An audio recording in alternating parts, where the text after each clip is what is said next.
देवानं देह दिलाय भजनासाठी, देवे दिला देह भजना गोमटा, तो या झाला फाटा बालिकेचा.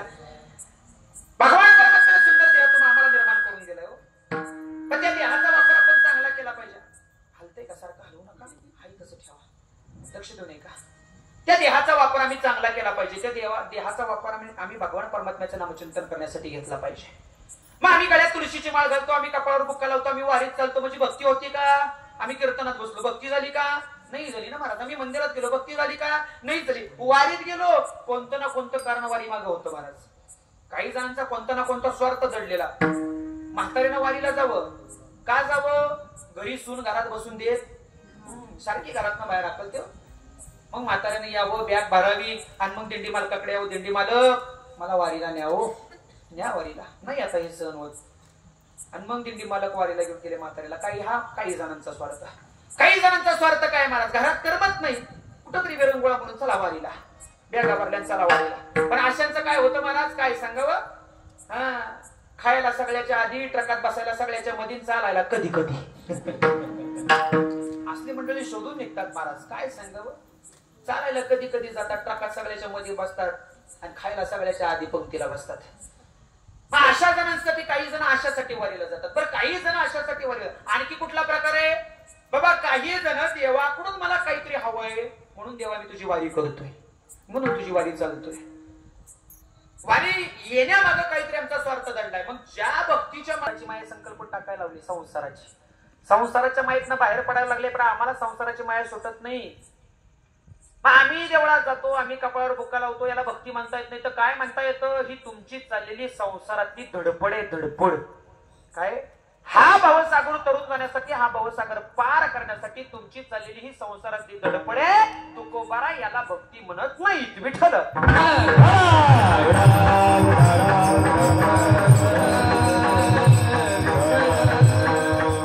पण माणसं म्हणतील महाराज हीच तर खरी भक्ती आहे. याच्यापेक्षा भक्तीची व्याख्या काय वेगळी सांगताय तुम्ही. बरं लक्ष देऊ नये का. ज्याला ज्याला वाटतं ही भक्ती आहे त्यांना ऐकायचं. चला बोलत चला. आता काही जणांना वाटतं हीच खरी भक्ती आहे. आम्ही वर्षाला आम्ही मंदिरात जातो. काही माणसं या वर्षाची त्या वर्षाला देवळात जातात. कधी जातात, या वर्षाची त्या वर्षाला. कधी यात्रा भरते का तुमच्या यात्रा कोणाची भरते. कोणाची. वा वरदरी माती. आजी कशी बोलली कळत, जरा जोरात बोल की खाल्ल्यासारखं. वरदरी मातेची वारास आनंद वाटतो. यात्रा भरते. काही जण यात्रेला जातात. यात्रेला गेल्यावर महाराज, यात्रेला गेल्यानंतर मंदिरात जातात आणि मंदिरात गेल्यावर देवाच्या समोर ताट ठेवलं जातं, त्याच्यात गुलाल असतो. ती माणसं देवळात जातात, त्याच ताटातला मुठभर गुलाल उचलतात, त्याच देवावर टाकतात, त्याच्याच नावानं चांग भलं म्हणतात आणि परत वर्षभर देवळात जात. वर्षभर परत देवळात जात नाही. येताना देवाला सांगून येतं, देवा आता तुझी माझी भेट पुढच्या वर्षी. काय म्हणतो, तुझी माझी भेट. देव सुद्धा म्हणतो, गड्या पुढच्या वर्षीची स्वप्न काय बघतोय, तुला 6 महिन्याच्या आत उचलतो. तुला काय तू 6 महिन्याची तू पुढच्या वर्षीची वाट बघतो रे. या वर्षीची त्या वर्षीला माणसं देवळात जातात. बरं काही जण दिवसाला देवळात जातात, दिवसाला. पण दिवसागणिक माणसाचा देव बदलतो. याला भक्ती म्हणावं का. दिवसागणिक आपुला तो एक देव करून घ्यावा, तेने विना जीवा सुख नोहे. महाराज संत देव महादेव. मंगळवारी देवी, बुधवारी विठ्ठल, गुरुवारी एकट्याच जातात का देवळातून. दुष्काळ पडल्यागत का करताय. जोरात बोला की. पाऊस येतोय की, टेन्शन कशाला घेत आहे. बोलत चला. आणि देवाची नावं नाही सांगितली, देवळात नाही गेला तर कसा बिचारा तो पडल व. बोलत चलायचं. गुरुवारी कोणता देव.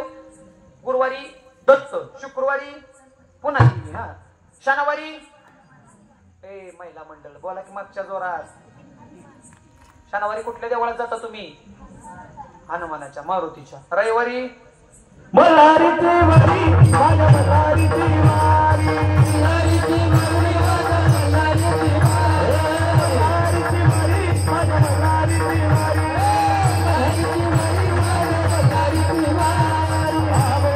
सोमवागा प्रेमनगरा वारी, मल्हारी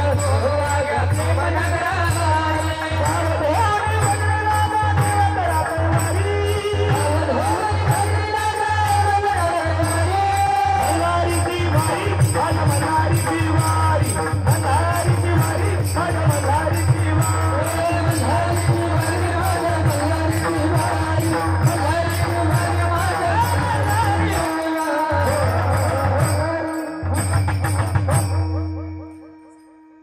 बा बा बा बा काय सांगावं महाराज. हा आणि मग सगळे हे 12 वारे आले.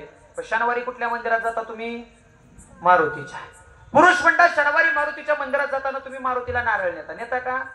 नारळ मारुतीच्या मंदिरात नेता, नारळ मारुती समोर फोडता आणि फोडलेला जर नारळ चांगला निघाला तर अगदी नका एवढं खोबरं काढताना देवाच्या पायाजवळ ठेवताना राहिलेला नारळ अंग तशी राहिलेला नारळ घरी आणता.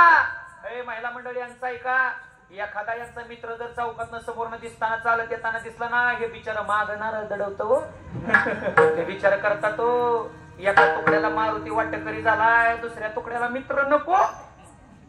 पुरुष मंडळ घरी नारळ घेऊन येतं प्रसादाचा मारुतीचा, आणि शनिवारी मारुतीचा आणलेला प्रसादाचा नारळ महिला मंडळ रविवारी कुठल्या मसाल्याच्या भाजीसाठी वापरतील हे मी सांगू नये, तुम्ही ऐकू नये हो.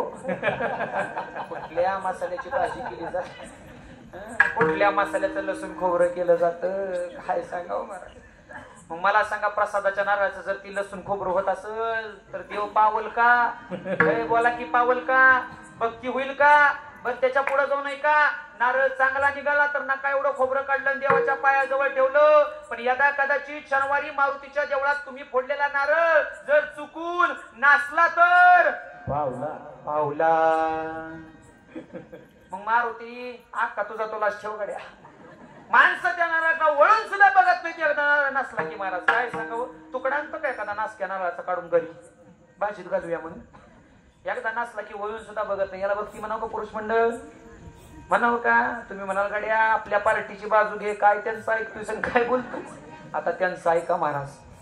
महिला मंडळ तुम्ही सणाला काय करता? सणाला गुढीपाडव्याचा सण झाला, आता गुढीपाडवा झाला ना, गुढीपाडव्याचा सण काय केलं तुम्ही? पोळ्या केल्या ना? केल्या का तुम्ही? माझं बसलेलं केलं का तुम्ही? बरं तुम्हीच करता ना का यांच्याकडे दिलंय? जास्तीत जास्त तुम्हाला गुढीपाडव्याच्या सणाला पुरण वाटून देतील, पुरण. पण यांना जर पोळ्या करायला सांगितल्या तर बिचाऱ्यांना गुढी उतरेपर्यंत कळायचं नाही नक्की का नक्की पुरण घालायचं का पुरणात कणी घालायच्या.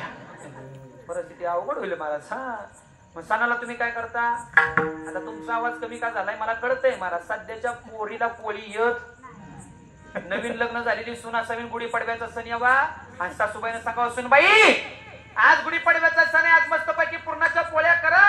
एवढं सासूबाईनं म्हणावं, सुनबाईनं म्हणावं सासूबाई मला पोळी जमत नाही. असं सुनबाईचं उत्तर ऐकलं सासूबाई चिडली. मग सासूबाईनं पाडाच वाचला. काय वाचला पाडा?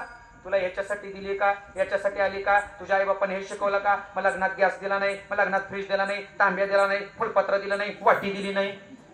लगेच सासूनं सुरुवात केली. सुनबाई काय केलं तयार नाही. सुनबाईनं आपलं तोंड तिकडे फिरवलं. सासूबाईनं हातात लाटणं घेतलं आणि लाटणं घेऊन सुनबाईच्या अंगावर गेली. जशी सुनबाईच्या अंगावर सासूबाई लाटणं घेऊन गेली, सुनबाई उलटी फिरली. महाराज सुनबाईने एकच तडाखा लावला.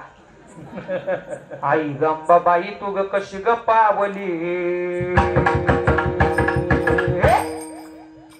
पोळ्या ना म्हणून अंगावर सासू दाबली, पोळ्या ना म्हणून अंगावर सासू दाबली. लगेच दणका लावला. महाराज सासूबाईनं लाटणं घ्यावं, नुसतं सुनबाईच्या अंगावर जावं, सुनबाईनं मागं फिरावं, जोरदार ओरडावं आई. काय म्हणली? काय म्हणली? जशी सून सासूला आई म्हणली एवढी पहाडासारखी सासू जाग्यावर लाटणं गळून पडला. आता विचार करायला लागली, दुसऱ्याचं लेकरू दुसऱ्याचं कोकरू माझ्या घरात आलं मला आई म्हणतोय. मग ती सुनबाईला म्हणली सुनबाई तू भाई बाजूला, तुझ्या पोळ्या मी करते. कशातली ताकद? आई या शब्दातली महाराज. धुरानं काळी होईल पण पोळ्या सासूच करल एवढी ताकद आई या शब्दात आहे. परिस्थिती अवघड आहे महाराज. सध्या परिस्थिती भयंकर अवघड झाली. जिथं आईलाच पोळ्या करायला जमत नाही तर ती पोरीला कुठनं शिकवणार हो? शिकवेल का? शिकवेल का? अजिबात नाही. मग पोरगी अशा वेळेला काय करते? लईच काही झालं नाही म्हणा तर जाताना बाजारात नाही पुस्तक नाही, ते पुस्तक काय नाही ते पुस्तक. औषध डाळ शिजत घाला, डाळ शिजेपर्यंत पप्याला आंघोळ घाला, पप्याला आंघोळ घालेपर्यंत खालची डाळ करपते आणि मग करपलेल्या डाळीच्या पोळ्या अख्ख्या घरादाराला नवऱ्या सकट बस बोंबलं. पोळ्या सुद्धा गड्या तुमच्या नशिबी. जाऊ दे तिकडे, जास्त जात बसायचं नाही विषयावर. आपण कुठं आलो? काय सांगत होतो मी? काय सांगत होतो? म्हणा की कीर्तन सांगत होता. काय सांगत होतो? पोळ्या. पोळ्या. सणाला काय करता तुम्ही? पोळ्या करता. मग सणाला पोळ्या करता कोणासाठी करता? महिला मंडळ बोल चला. कोणासाठी करता? पुरुष मंडळ सणाला पोळ्या कोणासाठी करता? देवासाठी. कोणासाठी? जोरात बोला, जोरात बोला. बरोबर आहे उत्तर. काय चुकीचं आहे तुमचं? कोणासाठी करता? सणाला तुम्ही जर देवासाठी पोळ्या करता, मग असं का करता? स्वतःला खायची म्हणली की तवा भरून पोळी, देवाला न्यायची म्हणली की तो कधी मागच्या आजी हाताने दाखवतो एवढंच रोट. एवढंच 5 रोट ताटात मांडायचं, त्याच्यावर चमचा